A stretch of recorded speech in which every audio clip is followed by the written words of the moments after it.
الحمد للہ رب العالمین والصلاة والسلام علی خاتم النبیین اما بعد فاعوذ باللہ من الشیطان الرجیم بسم اللہ الرحمن الرحیم۔ رمضان کی شان، دعائے عطار یا رب المصطفیٰ، جو کوئی 17 صفحات کا رسالہ رمضان کی شان پڑھ یا سن لے اسے ماہ رمضان کا قدر دان بنا اور ساری زندگی گناہوں سے بچ کر نیکیوں میں گزارنے کی توفیق عطا فرما، آمین بجاہ خاتم النبیین صلی اللہ علیہ وآلہ وسلم۔ درود پاک نہ پڑھنے کا وبال، فرمانے آخری نبی صلی اللہ علیہ وآلہ وسلم، جس نے ماہ رمضان کو پایا اور اس کے روزے نہ رکھے وہ شخص شقی یعنی بدبخت ہے۔ جس نے اپنے والدین یا کسی ایک کو پایا اور ان کے ساتھ اچھا سلوک نہ کیا وہ بھی شقی یعنی بدبخت ہے، اور جس کے پاس میرا ذکر ہوا اور اس نے مجھ پر درود نہ پڑھا وہ بھی شقی یعنی بدبخت ہے۔ توبوا الی اللہ، استغفر اللہ، صلوا علی الحبیب صلی اللہ علی محمد۔ دو نور منقول ہے کہ اللہ پاک نے حضرت موسیٰ کلیم اللہ علیہ السلام سے فرمایا کہ میں نے امت محمد کو دو نور عطا کیے ہیں تاکہ وہ دو اندھیروں کے ضرر یعنی نقصان سے محفوظ رہیں۔ موسیٰ کلیم اللہ علیہ السلام نے عرض کی، یا اللہ پاک وہ دو نور کون کون سے ہیں؟ ارشاد ہوا، نور رمضان اور نور قرآن۔ حضرت موسیٰ علیہ السلام نے عرض کی، وہ دو اندھیرے کون کون سے ہیں؟ فرمایا، ایک قبر کا اور دوسرا قیامت کا۔ عاصیوں کی مغفرت کا لے کر آیا ہے پیام، جھوم جاؤ مجرموں رمضان ماہ غفران ہے۔ صلو علی الحبیب صلی اللہ علی محمد۔ روزے سے صحت ملتی ہے۔ امیر المومنین مولا کائنات حضرت علی المرتضیٰ شیر خدا رضی اللہ عنہ سے روایت ہے کہ اللہ کے پیارے رسول صلی اللہ علیہ وآلہ وسلم کا فرمان صحت نشان ہے۔ بے شک اللہ پاک نے بنی اسرائیل کے ایک نبی علیہ السلام کی طرف وحی فرمائی کہ آپ اپنی قوم کو خبر دیجئے کہ جو بھی بندہ میری رضا کے لیے ایک دن کا روزہ رکھتا ہے تو میں اس کے جسم کو صحت بھی عنایت فرماتا ہوں اور اس کو عظیم اجر بھی دوں گا۔ دو جہاں کی نعمتیں ملتی ہیں روزہ دار کو، جو نہیں رکھتا ہے روزہ وہ بڑا نادان ہے۔ صلو علی الحبیب صلی اللہ علی محمد۔ تجھ پہ صدقے جاؤں رمضان تو عظیم الشان ہے کہ 31 حروف کی نسبت سے شان رمضان کے بارے میں 31 فرامین مصطفیٰ صلی اللہ علیہ وآلہ وسلم۔ نمبر 1، حضرت سلمان فارسی رضی اللہ عنہ فرماتے ہیں کہ نبی پاک صلی اللہ علیہ وآلہ وسلم نے ماہ شعبان کے آخری دن بیان فرمایا، اے لوگو تمہارے پاس عظمت والا برکت والا مہینہ آیا، وہ مہینہ جس میں ایک رات ایسی بھی ہے جو 1000 مہینوں سے بہتر ہے۔ اس ماہ مبارک کے روزے اللہ پاک نے فرض کیے اور اس کی رات میں قیام یعنی تراویح تطوع یعنی سنت ہے۔ جو اس میں نیکی کا کام کرے تو ایسا ہے جیسے اور کسی مہینے میں فرض ادا کیا، اور اس میں جس نے فرض ادا کیا تو ایسا ہے جیسے اور دنوں میں 70 فرض ادا کیے۔ یہ مہینہ صبر کا ہے اور صبر کا ثواب جنت ہے، اور یہ مہینہ مؤاسات یعنی غمخواری اور بھلائی کا ہے، اور اس مہینے میں مومن کا رزق بڑھایا جاتا ہے۔ جو اس میں روزہ دار کو افطار کرائے اس کے گناہوں کے لیے مغفرت ہے اور اس کی گردن آگ سے آزاد کر دی جائے گی، اور اس افطار کرانے والے کو ویسا ہی ثواب ملے گا جیسا روزہ رکھنے والے کو ملے گا، بغیر اس کے کہ اس کے اجر میں کچھ کمی ہو۔ ہم نے عرض کی، یا رسول اللہ صلی اللہ علیہ وآلہ وسلم، ہم میں سے ہر شخص وہ چیز نہیں پاتا جس سے روزہ افطار کروائے۔ آپ صلی اللہ علیہ وآلہ وسلم نے ارشاد فرمایا، اللہ پاک یہ ثواب تو اس شخص کو دے گا جو ایک گھونٹ دودھ یا ایک کھجور یا ایک گھونٹ پانی سے روزہ افطار کروائے، اور جس نے روزہ دار کو پیٹ بھر کر کھلایا اس کو اللہ پاک میرے حوض سے پلائے گا کہ کبھی پیاسا نہ ہوگا یہاں تک کہ جنت میں داخل ہو جائے۔ یہ وہ مہینہ ہے کہ اس کا اول یعنی ابتدائی 10 دن رحمت ہے، اور اس کا اوسط یعنی درمیانی 10 دن مغفرت ہے، اور آخر یعنی آخری 10 دن جہنم سے آزادی ہے۔ جو اپنے غلام پر اس مہینے میں تخفیف کرے یعنی کام کم لے، اللہ پاک اسے بخش دے گا اور جہنم سے آزاد فرما دے گا۔ اس مہینے میں 4 باتوں کی کثرت کرو، ان میں سے 2 ایسی ہیں جن کے ذریعے تم اپنے رب کو راضی کرو گے، اور بقیہ 2 سے تمہیں بے نیازی نہیں۔ بس وہ 2 باتیں جس کے ذریعے تم اپنے رب کو راضی کرو گے وہ یہ ہیں، نمبر 1 لا الہ الا اللہ کی گواہی دینا، نمبر 2 استغفار کرنا، جبکہ وہ 2 باتیں جن سے تمہیں غنا یعنی بے نیازی نہیں وہ یہ ہیں، نمبر 1 اللہ پاک سے جنت طلب کرنا، نمبر 2 جہنم سے اللہ پاک کی پناہ طلب کرنا۔ صلو علی الحبیب صلی اللہ علی محمد۔ نمبر 2 جب ماہ رمضان کی پہلی رات آتی ہے تو آسمانوں کے دروازے کھول دیے جاتے ہیں اور آخری رات تک بند نہیں ہوتے۔ جو کوئی بندہ اس ماہ مبارک کی کسی بھی رات میں نماز پڑھتا ہے تو اللہ پاک اس کے ہر سجدے کے بدلے میں اس کے لیے 1500 نیکیاں لکھتا ہے اور اس کے لیے جنت میں سرخ یاقوت کا گھر بناتا ہے۔ بس جو کوئی ماہ رمضان کا پہلا روزہ رکھتا ہے تو اس کے سابقہ گناہ معاف کر دیے جاتے ہیں اور اس کے لیے صبح سے شام تک 70,000 فرشتے دعائیں مغفرت کرتے رہتے ہیں۔ رات اور دن میں جب بھی وہ سجدہ کرتا ہے اس کے ہر سجدے کے بدلے اسے جنت میں ایک ایک ایسا درخت عطا کیا جاتا ہے کہ اس کے سائے میں گھوڑے سوار 500 برس تک چلتا رہے۔ صلو علی الحبیب صلی اللہ علی محمد۔ نمبر 3، جب رمضان کی پہلی رات ہوتی ہے تو اللہ پاک اپنی مخلوق کی طرف نظر فرماتا ہے، اور جب اللہ پاک کسی بندے کی طرف نظر فرمائے تو اسے کبھی عذاب نہ دے گا، اور ہر روز 10 لاکھ کو جہنم سے آزاد فرماتا ہے۔ اور جب 29ویں رات ہوتی ہے تو مہینے بھر میں جتنے آزاد کیے ان کے مجموعے کے برابر اس ایک رات میں آزاد فرماتا ہے۔ پھر جب عید الفطر کی رات آتی ہے ملائکہ خوشی کرتے ہیں اور اللہ پاک اپنے نور کی خاص تجلی فرماتا ہے اور فرشتوں سے فرماتا ہے، اے گروہ ملائکہ، اس مزدور کا کیا بدلہ ہے جس نے کام پورا کر لیا؟ فرشتے عرض کرتے ہیں اس کو پورا پورا اجر دیا جائے۔ اللہ پاک فرماتا ہے، میں تمہیں گواہ کرتا ہوں کہ میں نے ان سب کو بخش دیا۔ عصیاں سے کبھی ہم نے کنارہ نہ کیا، پر تو نے دلا زردہ ہمارا نہ کیا۔ ہم نے تو جہنم کی بہت کی تجویز، لیکن تیری رحمت نے گوارا نہ کیا۔ صلو علی الحبیب صلی اللہ علی محمد۔ نمبر 4، بے شک جنت سال کے شروع سے اگلے سال تک رمضان المبارک کے لیے سجائی جاتی ہے، اور فرمایا رمضان شریف کے پہلے دن جنت کے درختوں سے بڑی بڑی آنکھوں والی حوروں پر ہوا چلتی ہے اور وہ عرض کرتی ہیں، اے پروردگار، اپنے بندوں میں سے ایسے بندوں کو ہمارا شوہر بنا جن کو دیکھ کر ہماری آنکھیں ٹھنڈی ہوں اور جب وہ ہمیں دیکھیں تو ان کی آنکھیں بھی ٹھنڈی ہوں۔ ابر رحمت چھا گیا ہے اور سما ہے نور نور، فضل رب سے مغفرت کا ہو گیا سامان ہے۔ صلو علی الحبیب صلی اللہ علی محمد۔ نمبر 5، میری امت کو ماہ رمضان میں 5 چیزیں ایسی عطا کی گئیں جو مجھ سے پہلے کسی نبی علیہ السلام کو نہ ملی۔ نمبر 1، جب رمضان المبارک کی پہلی رات ہوتی ہے تو اللہ پاک ان کی طرف رحمت کی نظر فرماتا ہے، اور جس کی طرف اللہ پاک نظر رحمت فرمائے اسے کبھی بھی عذاب نہ دے گا۔ نمبر 2، شام کے وقت ان کے منہ کی بو جو بھوک کی وجہ سے ہوتی ہے اللہ پاک کے نزدیک مشک کی خوشبو سے بھی بہتر ہے۔ نمبر 3، فرشتے ہر رات اور دن ان کے لیے مغفرت کی دعائیں کرتے رہتے ہیں۔ نمبر 4، اللہ پاک جنت کو حکم فرماتا ہے، میرے نیک بندوں کے لیے مزین یعنی آراستہ ہو جا، ان قریب وہ دنیا کی مشقت سے میرے گھر اور کرم میں راحت پائیں گے۔ نمبر 5، جب ماہ رمضان کی آخری رات آتی ہے تو اللہ پاک سب کی مغفرت فرما دیتا ہے۔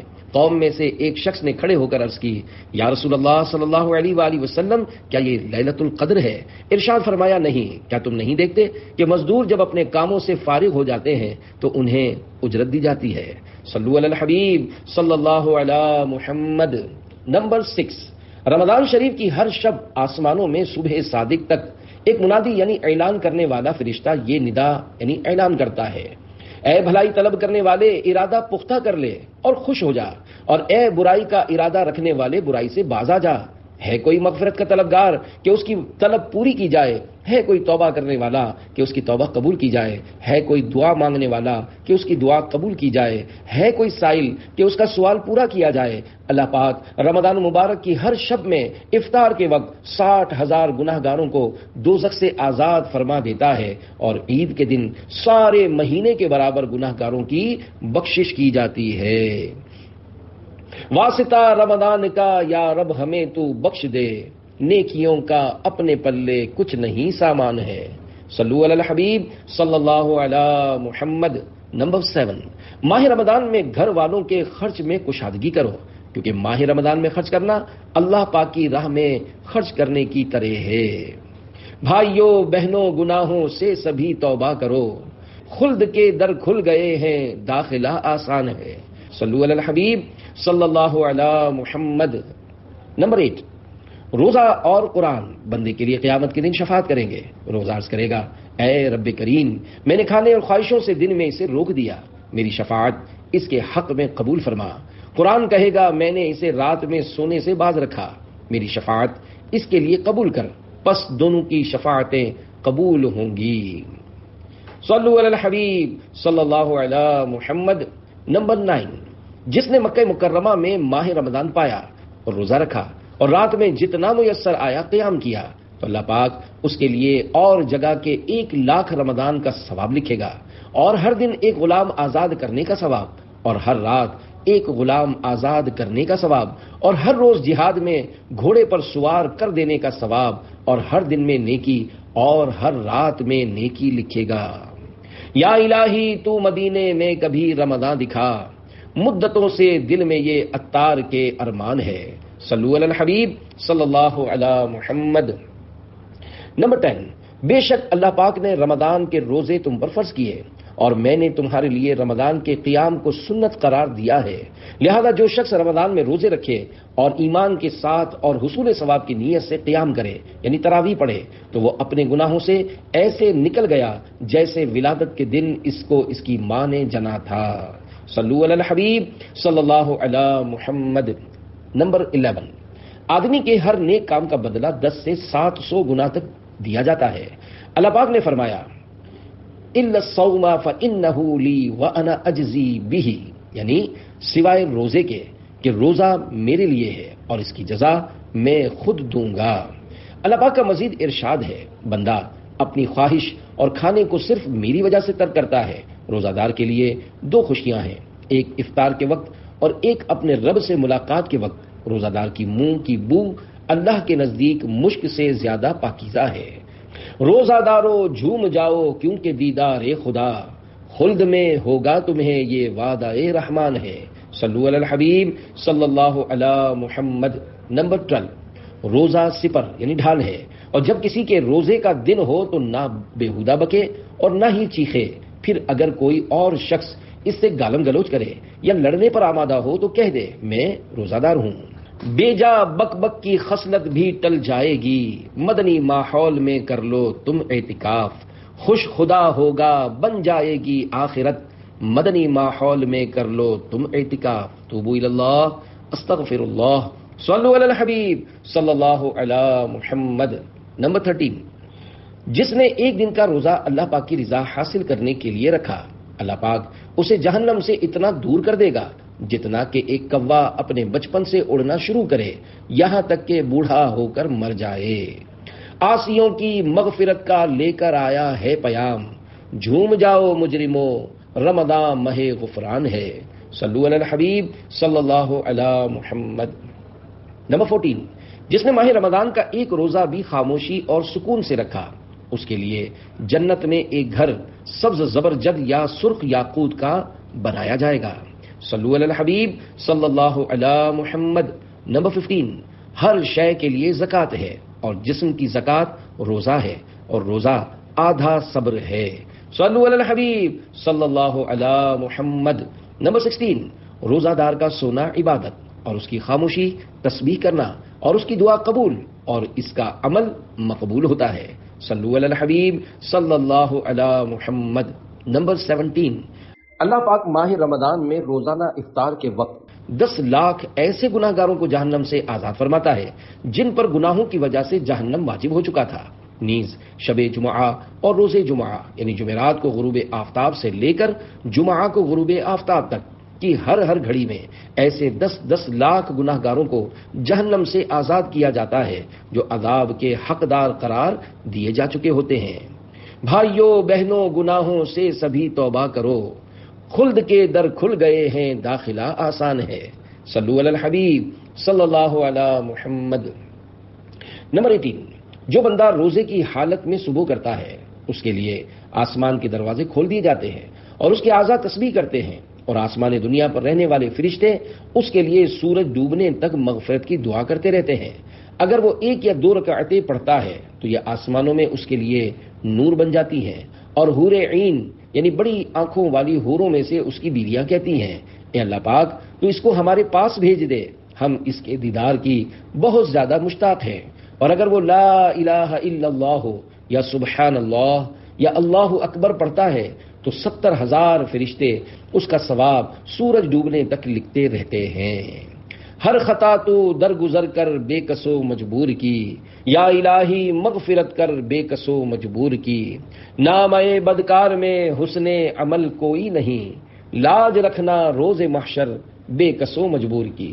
صلو علی الحبیب صلی اللہ علی محمد۔ نمبر 19، جو حلال کمائی سے رمضان میں روزہ افطار کروائے، رمضان کی تمام راتوں میں فرشتے اس پر درود بھیجتے ہیں، اور شب قدر میں جبریل علیہ السلام اس سے مصافحہ کرتے ہیں، اور جس سے جبریل علیہ السلام مصافحہ کر لیں اس کی آنکھیں اشک بار ہو جاتی ہیں اور اس کا دل نرم ہو جاتا ہے۔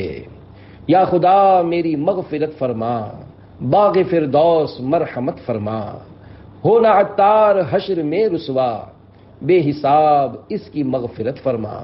صلو علی الحبیب صلی اللہ علی محمد۔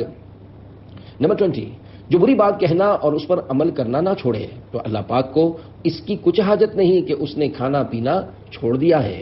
حضرت علامہ علی قاری رحمۃ اللہ علیہ اس حدیث پاک کے تحت فرماتے ہیں، بری بات سے مراد ہر ناجائز گفتگو ہے، جیسے جھوٹ، بہتان، غیبت، تہمت، گالی، لعن طعن وغیرہ، جن سے بچنا ضروری ہے۔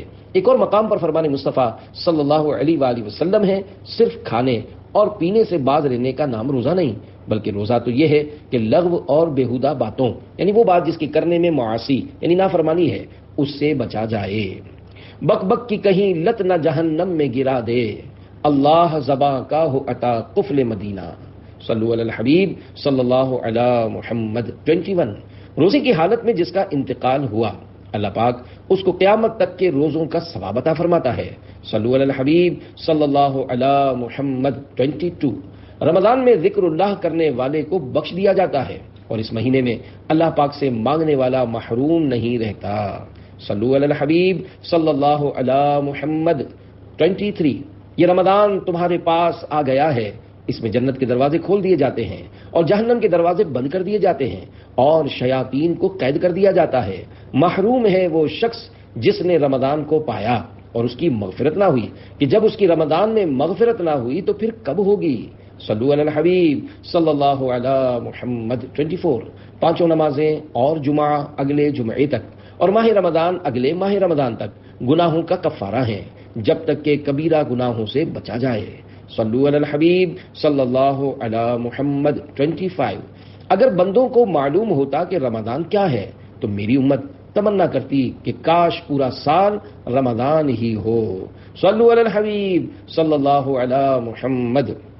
26، جس نے رمضان کے ایک دن کا روزہ بغیر رخصت و بغیر مرض افطار کیا یعنی نہ رکھا تو زمانے بھر کا روزہ بھی اس کی قضا نہیں ہو سکتا، اگرچہ بعد میں رکھ بھی لے۔ یعنی وہ فضیلت جو رمضان مبارک میں روزہ رکھنے کی تھی اب کسی طرح نہیں پا سکتا۔ دو جہاں کی نعمتیں ملتی ہیں روزہ دار کو، جو نہیں رکھتا ہے روزہ وہ بڑا نادان ہے۔ صلو علی الحبیب صلی اللہ علی محمد۔ 27، میں سویا ہوا تھا تو خواب میں دو شخص میرے پاس آئے اور مجھے ایک دشوار گزار پہاڑ پر لے گئے۔ جب میں پہاڑ کے درمیانی حصے پر پہنچا تو وہاں بڑی سخت آوازیں آ رہی تھیں۔ میں نے کہا یہ کیسی آوازیں ہیں؟ تو مجھے بتایا گیا کہ یہ جہنمیوں کی آوازیں ہیں۔ پھر مجھے اور آگے لے جایا گیا تو میں کچھ ایسے لوگوں کے پاس سے گزرا کہ ان کو ان کے ٹخنوں کی رگوں میں باندھ کر الٹا لٹکایا گیا تھا اور ان لوگوں کے جبڑے پھاڑ دیے گئے تھے جن سے خون بہہ رہا تھا۔ تو میں نے پوچھا یہ کون لوگ ہیں؟ تو مجھے بتایا گیا کہ یہ لوگ روزہ افطار کرتے تھے قبل اس کے کہ روزہ افطار کرنا حلال ہو۔ بے نمازی رہیں کچھ نہ روزے رکھیں، ان کو کس نے کہا عاشقان رسول؟ صلو علی الحبیب صلی اللہ علی محمد۔ 28، میری امت ذلیل و رسوا نہ ہوگی جب تک وہ ماہ رمضان کا حق ادا کرتی رہے گی۔ عرض کی گئی یا رسول اللہ صلی اللہ علیہ وآلہ وسلم، رمضان کے حق کو ضائع کرنے میں ان کا ذلیل و رسوا ہونا کیا ہے؟ فرمایا اس ماہ میں ان کا حرام کاموں کا کرنا۔ پھر فرمایا جس نے اس ماہ میں زنا کیا یا شراب پی تو اگلے رمضان تک اللہ پاک اور جتنے آسمانی فرشتے ہیں سب اس پر لعنت کرتے رہیں گے۔ بس اگر یہ شخص اگلا ماہ رمضان پانے سے پہلے ہی مر گیا تو اس کے پاس کوئی ایسی نیکی نہ ہوگی جو اسے جہنم کی آگ سے بچا سکے۔ بس تم ماہ رمضان کے معاملے میں ڈرو، کیونکہ جس طرح اس ماہ میں اور مہینوں کے مقابلے میں نیکیاں بڑھا دی جاتی ہیں اسی طرح گناہوں کا بھی معاملہ ہے۔ صلو علی الحبیب صلی اللہ علی محمد۔ توبوا الی اللہ استغفر اللہ صلوا علی الحبیب صلی اللہ علی محمد۔ سحری کے متعلق 3 فرامین مصطفیٰ۔ 29 روزہ رکھنے کے لیے سحری کھا کر قوت حاصل کرو، اور دن یعنی دوپہر کے وقت آرام یعنی قیلولہ کر کے رات کی عبادت کے لیے طاقت حاصل کرو۔ صلو علی الحبیب صلی اللہ علی محمد۔ 30 سحری پوری کی پوری برکت ہے، پس تم نہ چھوڑو، چاہے یہی ہو کہ تم پانی کا ایک گھونٹ پی لو، بے شک اللہ پاک اور اس کے فرشتے رحمت بھیجتے ہیں سحری کرنے والوں پر۔ صلو علی الحبیب صلی اللہ علی محمد۔ 31 3 آدمی جتنا بھی کھا لیں ان سے کوئی حساب نہ ہوگا بشرط یہ کہ کھانا حلال ہو۔ نمبر 1 روزہ دار افطار کے وقت۔ نمبر 2 سحری کھانے والے۔ نمبر 3 مجاہد جو اللہ پاک کے راستے میں سرحد اسلام کی حفاظت کرے۔ صلو علی الحبیب صلی اللہ علی محمد۔ فرمان فاروق اعظم رضی اللہ عنہ، مسلمانوں کے دوسرے خلیفہ حضرت عمر فاروق اعظم رضی اللہ عنہ فرمایا کرتے، اس مہینے کو خوش آمدید جو ہمیں پاک کرنے والا ہے۔ پورا رمضان خیر ہی خیر یعنی بھلائی ہی بھلائی ہے، دن کا روزہ ہو یا رات کا قیام، اس مہینے میں خرچ کرنا جہاد میں خرچ کرنے کا درجہ رکھتا ہے۔ صلو علی الحبیب صلی اللہ علی محمد۔ فرامین ام المومنین عائشہ صدیقہ رضی اللہ عنہا۔ نمبر 1 جب ماہ رمضان تشریف لاتا تو حضور اکرم صلی اللہ علیہ وآلہ وسلم کا رنگ مبارک متغیر یعنی تبدیل ہو جاتا اور نماز کی کثرت فرماتے اور خوب دعائیں مانگتے۔ تجھ پہ صدقے جاؤں رمضان تو عظیم الشان ہے، تجھ میں نازل حق تعالی نے کیا قرآن ہے۔ صلو علی الحبیب صلی اللہ علی محمد۔ نمبر 2 جب ماہ رمضان آتا تو نبی پاک صلی اللہ علیہ وآلہ وسلم 20 دن نماز اور نیند کو ملاتے تھے، پس جب آخری اشرا ہوتا تو اللہ پاک کی عبادت کے لیے کمر بستہ ہو جاتے۔ عبادت میں تلاوت میں ریاضت میں لگا دے دل، ماہ رمضان کے صدقے میں فرما دے کرم مولا۔ صلو علی الحبیب صلی اللہ علی محمد۔ فرامین حضرت عبداللہ ابن عباس رضی اللہ عنہما۔ نمبر 1 رسول اللہ صلی اللہ علیہ وآلہ وسلم لوگوں میں سب سے بڑھ کر سخی تھے، اور رمضان شریف میں آپ صلی اللہ علیہ وآلہ وسلم خصوصاً بہت زیادہ سخاوت فرماتے تھے۔ جبریل امین علیہ السلام رمضان مبارک کی ہر رات میں ملاقات کے لیے حاضر ہوتے اور رسول کریم رؤوف الرحیم صلی اللہ علیہ وآلہ وسلم ان کے ساتھ قرآن عظیم کا دور فرماتے۔ جب بھی حضرت جبریل امین علیہ السلام آپ صلی اللہ علیہ وآلہ وسلم کی خدمت میں آتے تو آپ تیز چلنے والی ہوا سے بھی زیادہ خیر یعنی بھلائی کے معاملے میں سخاوت فرماتے ہیں۔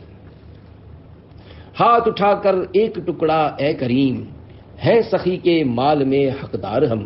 صلو علی الحبیب صلی اللہ علی محمد۔ نمبر 2 جب ماہ رمضان آتا تو سرکار مدینہ صلی اللہ علیہ وآلہ وسلم ہر قیدی کو رہا کر دیتے اور ہر سائل کو عطا فرماتے۔ کیا آقا کی حیات ظاہری کے دور میں قیدی ہوتے تھے؟ مشہور مفسر حکیم الامت مفتی احمد یار خان رحمۃ اللہ علیہ بیان کردہ حدیث پاک کے حصے ہر قیدی کو رہا کر دیتے کے تحت میراث جلد 3 صفحہ 142 پر فرماتے ہیں، حق یہ ہے کہ یہاں قیدی سے مراد وہ شخص ہے جو حق اللہ یا حق العبد یعنی بندے کے حق میں گرفتار ہو اور آزاد فرمانے سے اس کے حق ادا کر دینا یا کرا دینا مراد ہے۔ فرمانے حضرت کعب الاحبار رضی اللہ عنہ، بروز قیامت ایک منادی اس طرح ندا کرے گا، ہر بونے والے یعنی عمل کرنے والے کو اس کی کھیتی یعنی عمل کے برابر اجر دیا جائے گا، سوائے قرآن والوں یعنی عالم قرآن اور روزہ داروں کے کہ انہیں بے حد و بے حساب اجر دیا جائے گا۔ روزہ داروں جھوم جاؤ کیونکہ دیدار خدا خلد میں ہوگا تمہیں یہ وعدہ رحمان ہے۔ صلو علی الحبیب صلی اللہ علی محمد۔ فرمانے حضرت ابراہیم نخعی رحمۃ اللہ علیہ، حضرت ابراہیم نخعی رحمۃ اللہ علیہ فرماتے ہیں، ماہ رمضان میں ایک دن کا روزہ رکھنا 1000 دن کے روزوں سے افضل ہے، اور ماہ رمضان میں ایک مرتبہ تسبیح کرنا سبحان اللہ کہنا اس ماہ کے علاوہ 1000 مرتبہ تسبیح کرنے یعنی سبحان اللہ کہنے سے افضل ہے، اور ماہ رمضان میں ایک رکعت پڑھنا غیر رمضان کی 1000 رکعتوں سے افضل ہے۔ فرمانے داتا گنج بخش علی حجویری رحمۃ اللہ علیہ، روزے کی حقیقت رکنا ہے اور رکے رہنے کی بہت سی شرائط ہیں، مثلا معدے کو کھانے پینے سے روکے رکھنا، آنکھ کو بد نگاہی سے روکے رکھنا، کان کو غیبت سننے، زبان کو فضول اور فتنہ انگیز باتیں کرنے، اور جسم کو حکم الہی کی مخالفت سے روکے رکھنا روزہ ہے۔ جب بندہ ان تمام شرائط کی پیروی کرے گا تب وہ حقیقتاً روزہ دار ہوگا۔ واسطہ رمضان کا یا رب ہمیں تو بخش دے، نیکیوں کا اپنے پلے کچھ نہیں سامان ہے۔ صلو علی الحبیب صلی اللہ علی محمد۔ روزے کے 3 درجے۔ روزے کے 3 درجے ہیں۔ نمبر 1 عوام کا روزہ، نمبر 2 خواص کا روزہ، نمبر 3 اخص الخواص کا روزہ۔ عوام کا روزہ، روزہ کے لغوی معنی ہے رکنا، لہذا شریعت کی اصطلاح میں صبح صادق سے لے کر غروب آفتاب تک قصدن کھانے پینے اور جماع سے رکے رہنے کو روزہ کہتے ہیں، اور یہی عوام یعنی عام لوگوں کا روزہ ہے۔ خواص کا روزہ، کھانے پینے اور جماع سے رکے رہنے کے ساتھ ساتھ جسم کے تمام اعضاء کو برائیوں سے روکنا خواص یعنی خاص لوگوں کا روزہ ہے۔ اخص الخواص کا روزہ، اپنے آپ کو تمام تر امور سے روک کر صرف اور صرف اللہ پاک کی طرف متوجہ ہونا، یہ اخص الخواص یعنی خاص الخاص لوگوں کا روزہ ہے۔ دیجئے قفل مدینہ دیجئے، کیجئے رحمت نانا اے حسین، ہر ولی کا واسطہ اتار پر، کیجئے رحمت نانا اے حسین۔ صلو علی الحبیب صلی اللہ علی محمد۔ فرمان مفتی احمد یار خان نعیمی رحمۃ اللہ علیہ۔ اس ماہ مبارک کے کل 4 نام ہیں۔ نمبر 1 ماہ رمضان، نمبر 2 ماہ صبر، نمبر 3 ماہ مواسات، اور نمبر 4 ماہ وسعت رزق۔ مزید فرماتے ہیں روزہ صبر ہے جس کی جزا رب ہے، اور وہ اسی مہینے میں رکھا جاتا ہے، اسی لیے اسے ماہ صبر کہتے ہیں۔ مواسات کے معنی ہے بھلائی کرنا، کیونکہ اس مہینے میں سارے مسلمانوں سے خاص کر اہل قرابت سے بھلائی کرنا زیادہ ثواب ہے، اس لیے اسے ماہ مواسات کہتے ہیں۔ اس میں رزق کی فراخی بھی ہوتی ہے کہ غریب بھی نعمتیں کھا لیتے ہیں، اسی لیے اس کا نام ماہ وسعت رزق بھی ہے۔ ہر گھڑی رحمت بھری ہے، ہر طرف ہیں برکتیں، ماہ رمضان رحمتوں اور برکتوں کی کان ہے۔ صلو علی الحبیب صلی اللہ علی محمد۔